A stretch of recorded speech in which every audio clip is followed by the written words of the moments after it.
Easy Sports Talk Show with Ed Smith and Javon Adams. We do this 3 days a week, Monday, Wednesday, and Friday. Hello to you. My name is Javon Adams. I am one of your hosts. And with me is the man who played not only professional baseball, but also played in the National Football League on that first Super Bowl bound team for the Atlanta Falcons. I'm talking about none other than the author and the motivational speaker, Ed Smith. What is good, my brother? What's going on, Jay? Interesting week of football and winding down, man. But man, some good games yesterday and over the Okay, so weekend.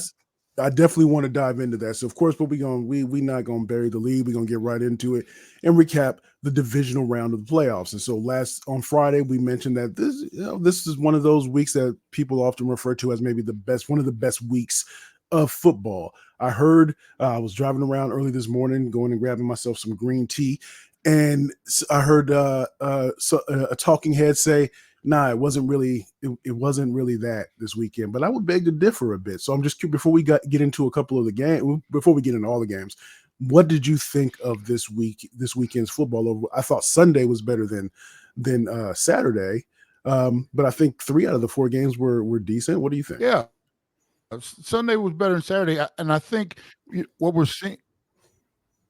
I think what we're seeing is some of these younger teams kind of, show us that they're on the verge of being around for a long time, meaning Houston and Green Bay. They're Yeah, not what you would call like playoff veterans. They're just getting their feet wet. But for me, it was like an appetizer of what's to come. You think about those two organizations who we thought both of them were going to be like I wouldn't call rebuild, but kind of like starting from scratch, kind of, because you had a yeah, quarterback taking over for a legend, then you had a first round draft pick taking over along with a rookie coach.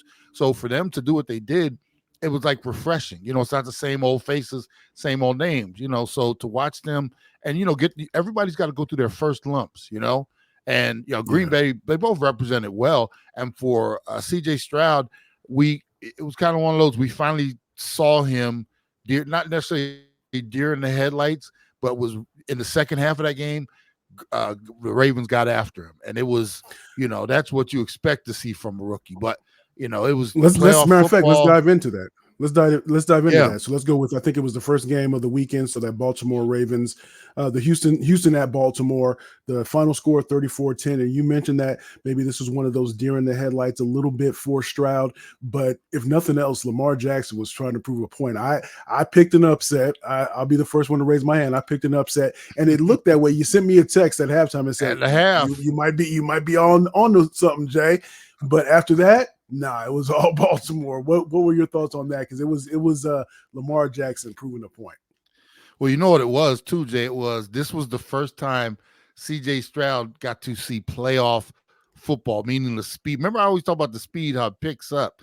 And Yeah, if you go into it thinking, this is, like what you want to go into with the mindset of it's just another football game. That's, man, when you get it, when it happens, it almost overwhelms you a little bit. I was in a position when my first playoff football, I wasn't a quarterback on the team, but I was still out there thinking to myself, oh my God, what's going on out there?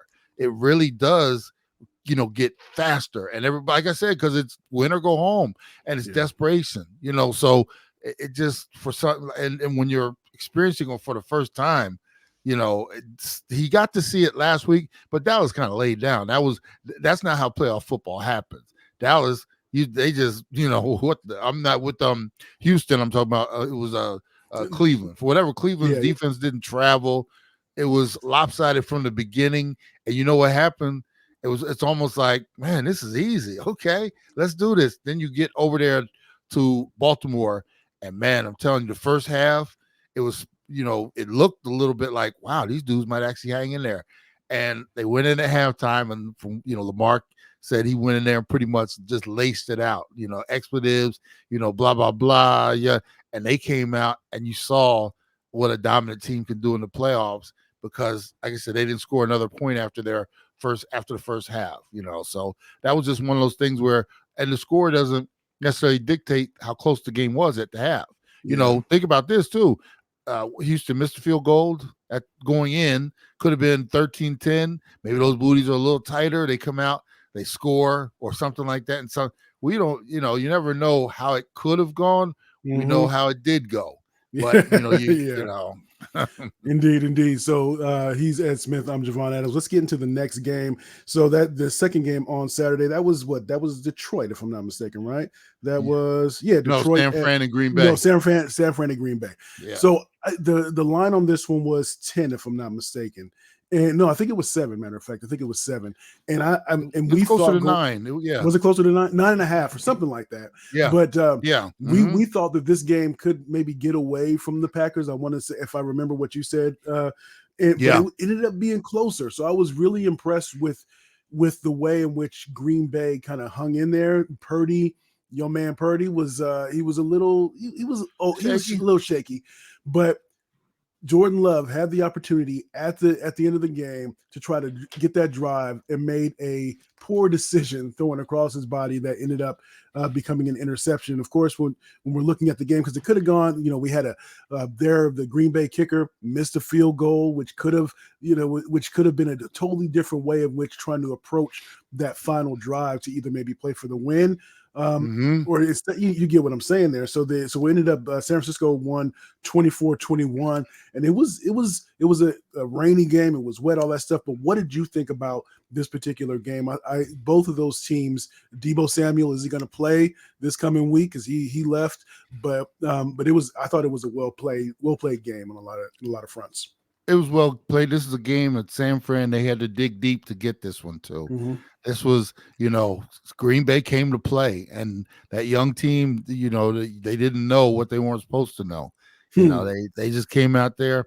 The Green Bay looked like the better team, to be honest with you, in the first half, even going into the second half of the game. And it's little mistakes. You talk about the field goal they missed at the end, which makes it a whole lot more of a different scenario. Yeah, man. And you're down 7 now. Booties pucker up, like I said, all a little tighter. But when he missed that, it was a little bit of a shift in momentum. They had And the the Green Bay, opportunity. the first half when they got into the red zone, I want to say 3 times, only ended up with 6 points, and that's a lot of stuff too. You left some points on the table, but go ahead. Yeah, yeah. Oh, they left a lot of groceries in the cart, man. They just, but I mean, that's you have to credit San Fran too. They buckled up when they had to, and this game could have been. I kept thinking to myself, are they actually going to do this? Because Purdy wasn't looking good. Purdy was, I'm not going to say he was nervous. You just saw his limitations a little bit, especially when you Yeah. lose Debo Samuel. And it was almost like, okay, what are you guys going to do now?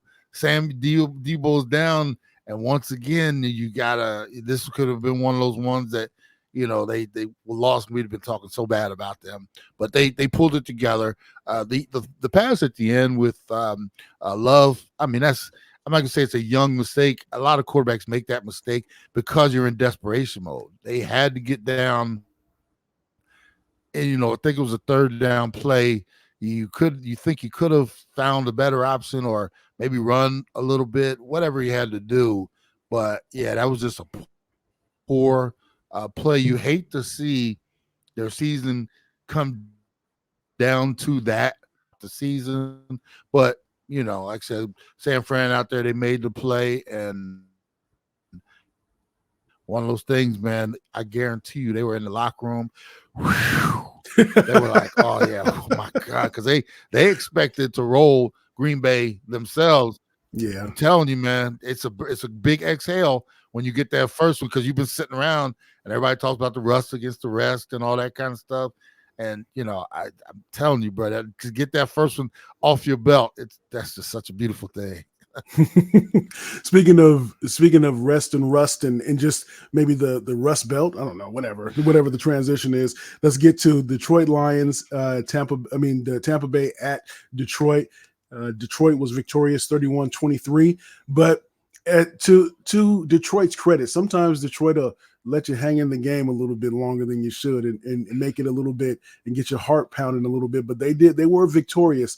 What were your thoughts on this one? Was the 8 point gap, was the game closer than that in your opinion, or was it really not too much in was it really well decided for you? What did you think about this game? Well, anytime you can close it to one score, which when Detroit went up by 14, I was like, oh, that's a wrap.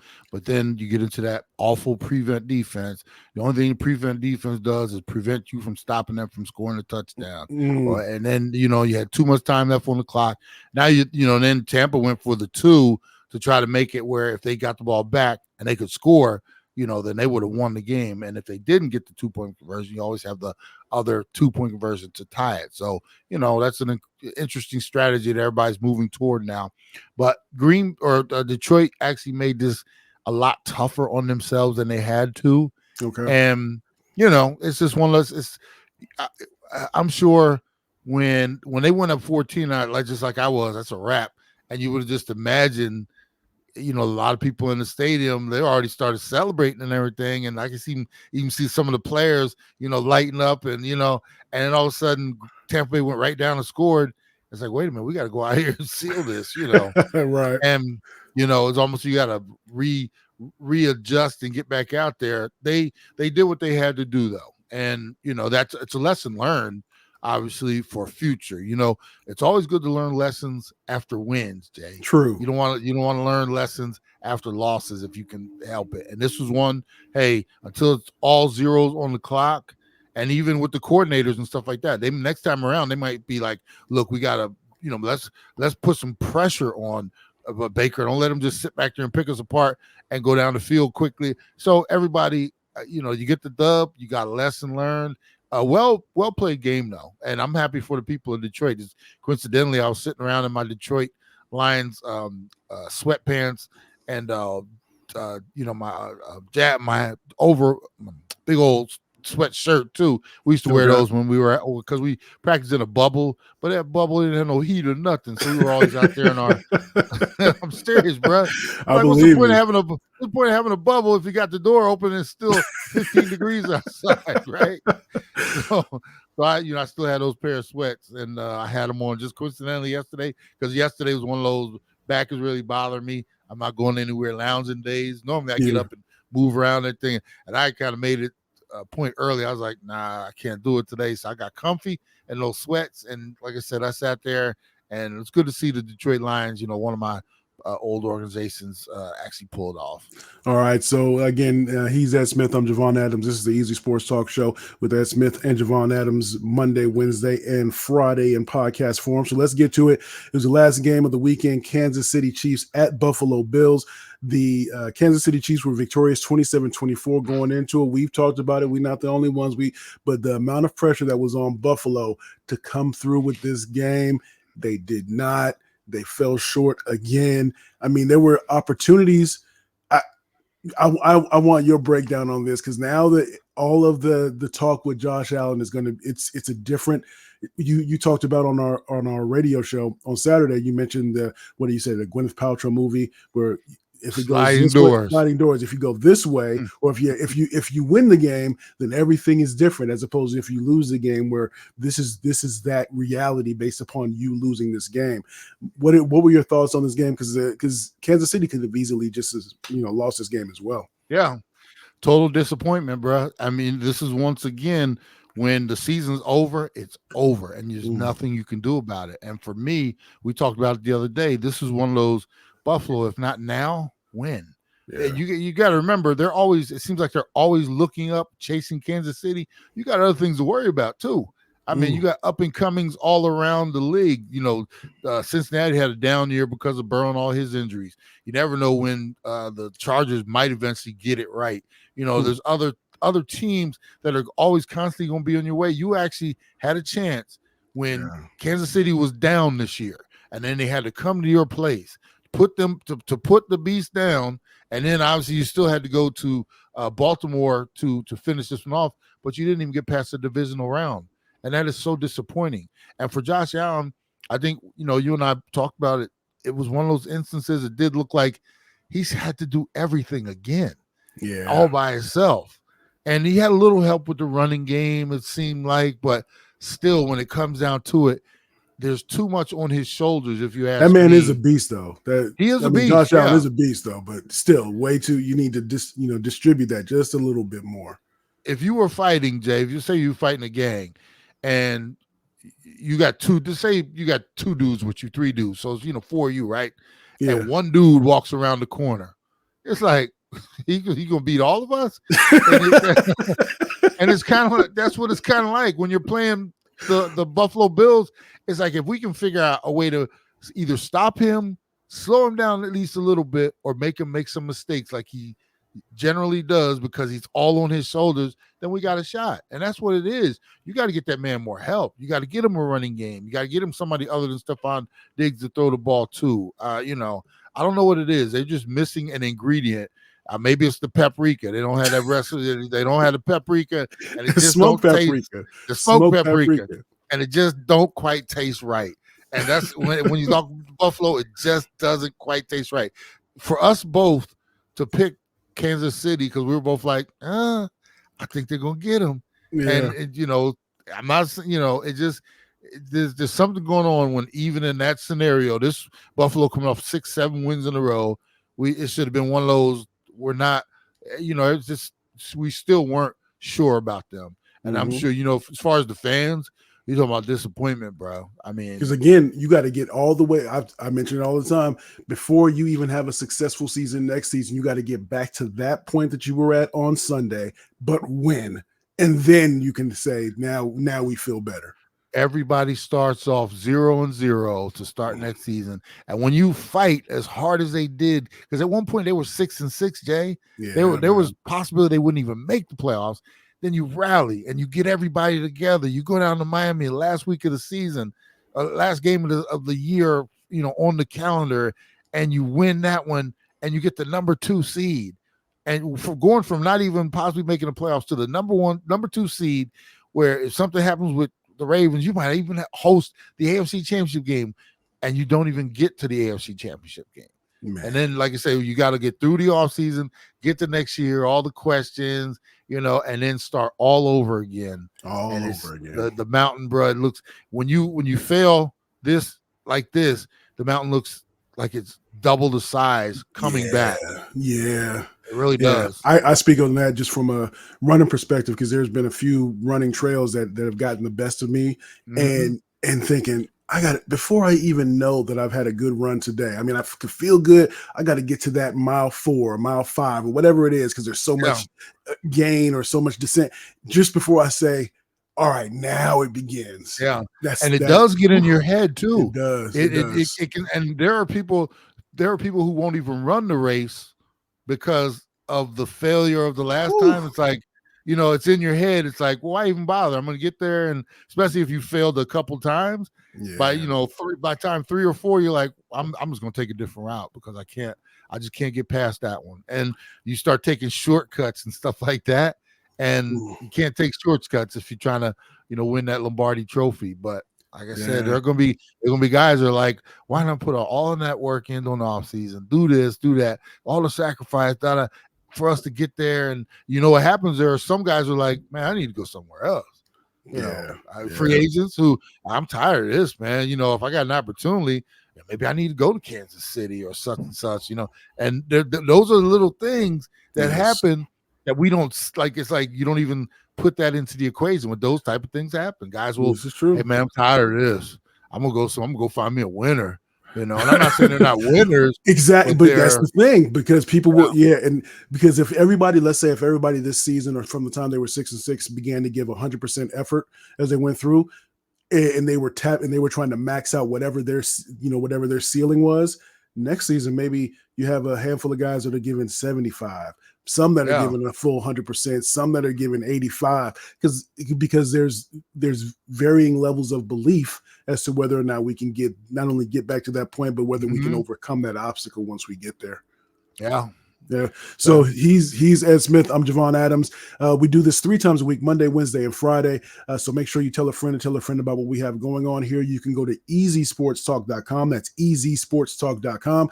We do the Believe in the Arizona Cardinals podcast. You can find that there or wherever you find your podcast. Just search Believe in Cardinals. We also do our terrestrial radio show every Saturday from 1 to 3 Eastern.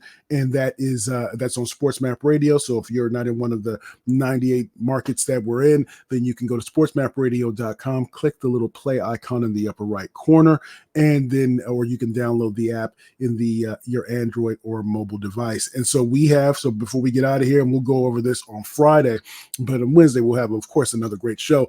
But so the conference championships are set. AFC, it's Kansas City, the number 3 seed, at Baltimore Ravens, the number 1 seed. I think it might be time's up for Kansas City on that one. And then NFC, Detroit, number 3, Detroit Lions, going up against San Francisco 49ers, the number 1 seed. So those should definitely be some interesting games. We hope that they're not duds, because oftentimes the Super Bowl can be a dud. So we hope that that's not the case either. But he's Ed Smith. I'm Javon Adams. And like we always like to say around this time, you can